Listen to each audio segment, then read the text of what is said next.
Anywho, speaking of two shitty options, you want to move into the Epstein portion of this conversation where we have Fetterman versus Oz.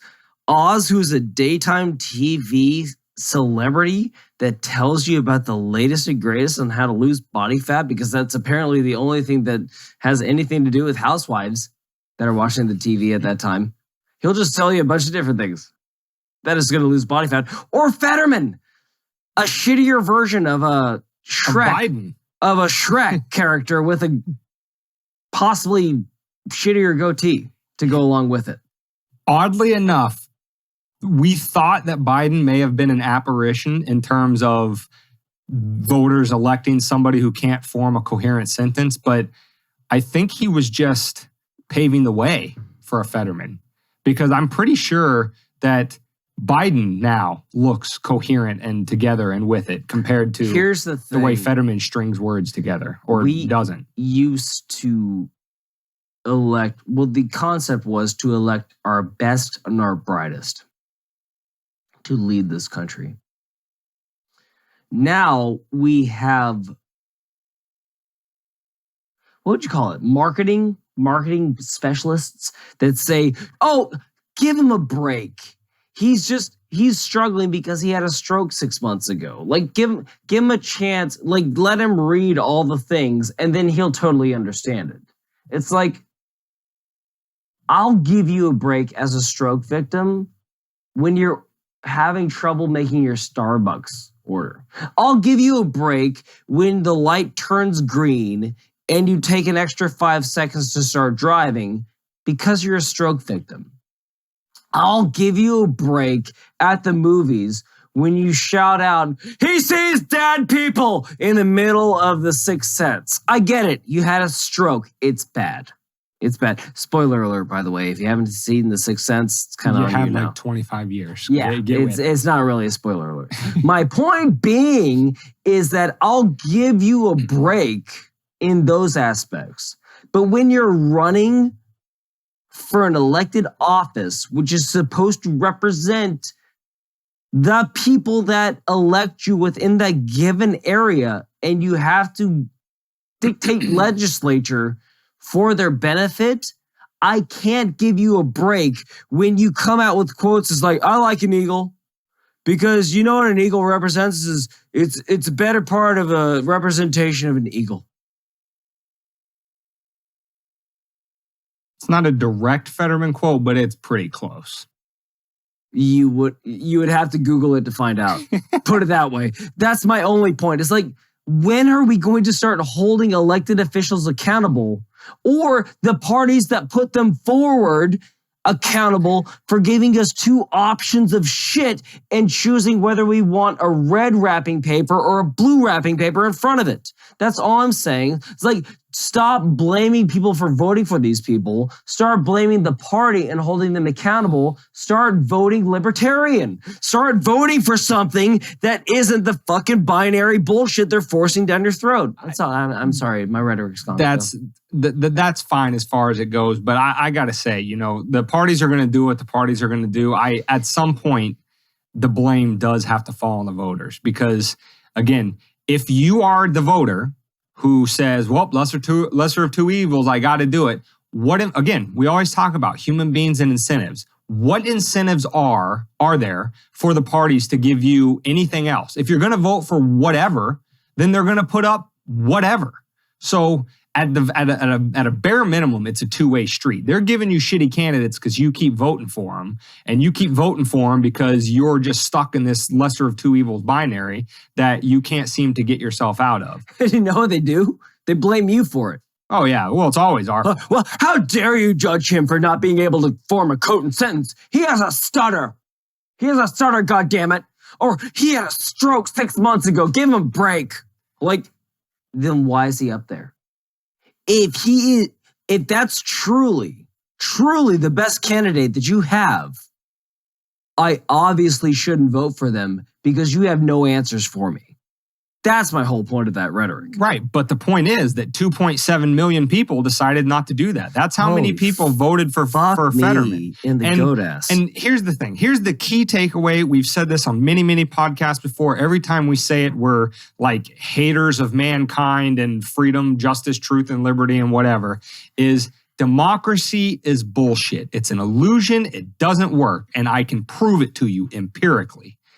Because 2.7 million people voted for Fetterman. And if anybody is looking at that objectively, I don't care if they're a Republican, I don't care if they're a Democrat, and I don't care if they're non-party affiliated, I don't care if they don't even live in this country. Anybody looking at that objectively, the man has literal, clinically diagnosed brain damage. Yes, as a result of a stroke, sympathy come and go as for whatever that's worth. But the point is, medically speaking, it is an objective fact, not mocking him or anything else like that. It is a fact that the man has brain damage. And 2.7 million people watched his debate performances. They watched the way he strung or not strung sentences together. And they voted for him. Why? Because he wasn't endorsed by the Red Party. That is what democracy ultimately is. It is a popularity contest where you don't vote for the other guy or gal. And that's why it's broken. That's why it doesn't work. That's why it's never going to give you the outcomes that the high ideals of democracy say that it's worth. And, you know, that's just, it's baked into the system. It's not a bug, it's a feature. It is a feature of democracy that the lowest common denominator is going to choose the overlords that rule over all of you. So even if you choose to say, you know what, this whole system is just screwed over. I don't want to partake in it. I don't have any. Well, guess what? He's still writing, or not writing. His aides are writing legislation for you, whether you chose to vote for him. Even if you don't live in his state. Kind of like you. Even if you don't live in his state. If you live in freaking BFE, Mississippi, and you are a million miles and 10 different socioeconomic statuses away from where John Fetterman is sitting up in his fancy office in DC, he's still writing policy for you. Why? Because 2.7 million people couldn't look at the facts and be like, yeah, I don't think this guy's fit for the office he's running for. I'm going to vote for him, though, because I don't like Oz. He's got an R behind his name. That is an irretrievably broken system, and you're never going to get good outcomes out of it. If you're being honest with yourself, objective and reasonable, but you know, if you're just a party hack, you know, just voting for your guy just because of what color they wear, as David says with the wrapping paper, we're not talking to you because you're past the point of no return. We can't. But to those of you in the middle, the broad swath of people that are like, this system looks jacked, that's who we're talking to. All I'll say is I've heard the statement, democracy won, a lot this week. And it's more partial to our last segment, which we're about to get to right now. But if this is democracy, it's not what we wrote. It's not what the forefathers wrote. This is not the idea that they had, that we'd have mentally disabled people running our government. And with that being said, Dane. Well, before we get into that, we just wanted to give you a couple examples, both from opposite end of the spectrum. We're going to let you hear in their own words. Both of these were in... We've got TAC. We're in presidential, primary elections, debates in 2008. We had Mike Gravel, who was a former Alaskan senator, a Democrat, on the stage with Hillary and Obama, you know, Democrats versus Democrats. And then the second clip we're going to play is the Ron Paul, Rudy Giuliani moment. And we want you to just, first of all, hear how these gentlemen articulate their points, first of all. And, you know, at least showing enough cognitive fortitude to be able to do the job that they're running for. But second of all, about how these two individuals were treated, both within their own party and by the voting public at large, based on the narratives that were created around them. First up is Mike Gravel, former Democratic senator running for president in 2008. Before we do that, you have to take credit for killing one of the best segues I've ever had. What was that? I don't think you said it. Did you say it? I was segueing into the next topic, but I forgot that you can segue after. Okay, Mike Gravel. Gravel. This in your asshole. How about that? Mike Gravel. Spin on it, too. First up. Here we go. Here we go. Senator Gravel, that's a weighty charge. Who on this stage exactly tonight worries you so much? Well, I would say the top tier ones. Top tier ones. They made statements. Oh, Joe, I'll include you too. You have a certain arrogance. You want to tell the Iraqis how to run their country. I got to tell you, we should just plain get out. Just plain get out. It's their country. They're asking us to leave, and we insist on staying there. And why not get out? What harm is it going to do? Oh, you hear the statement, well, my God, these soldiers will have died in vain. The entire deaths of Vietnam died in vain. And they're dying in vain right this very second. You know what's worse than a soldier dying in vain? Is more soldiers dying in vain. That's what's worse. So, I mean, you may not agree with this point, but cogently stated. And when you watch this clip, which you'll see on the description on this, and also at the website, wndpodcast.com/120, you'll see he points out. So in the middle, when he says the top ones, he's talking about Obama, Hillary, and Joe Biden, who were the main front runners at that point. And they're just laughing. They're just having a good old time laughing at his idea that maybe we shouldn't just throw more American soldiers into the meat grinder, the foreign policy quagmire, which, by the way, Democrats at that time were running on. This is Bush's war. This is terrible. We shouldn't do this. We should get out. And when he has the audacity to say exactly that, they just think it's hilarious. They just think the idea of they're all laughing to not have endless wars is just the funniest thing ever. So they're laughing. That tells you about your one of those people, by the way, ended the war. How did he end the war, by the way? Yeah, not efficiently or effectively. And created a vacuum, and now it's worse. And then, all right, so the next and the second clip before we move on to the main part of the episode is the Ron Paul Giuliani moment. Libertarians will already know what this is, but this is Ron Paul talking about the blowback that comes from being in other people's countries, and maybe they might not like that, and it might have some negative effects in your own country.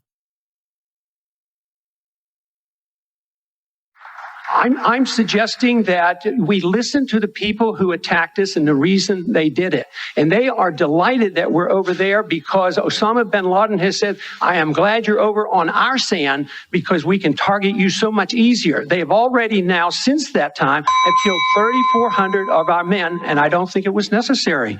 Wendell, may I make a comment on that? That's really an extraordinary statement. It's an extraordinary statement as someone who lived through the attack of September 11.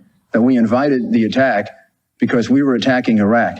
I don't think I've ever heard that before, and I've heard some pretty absurd explanations for September 11.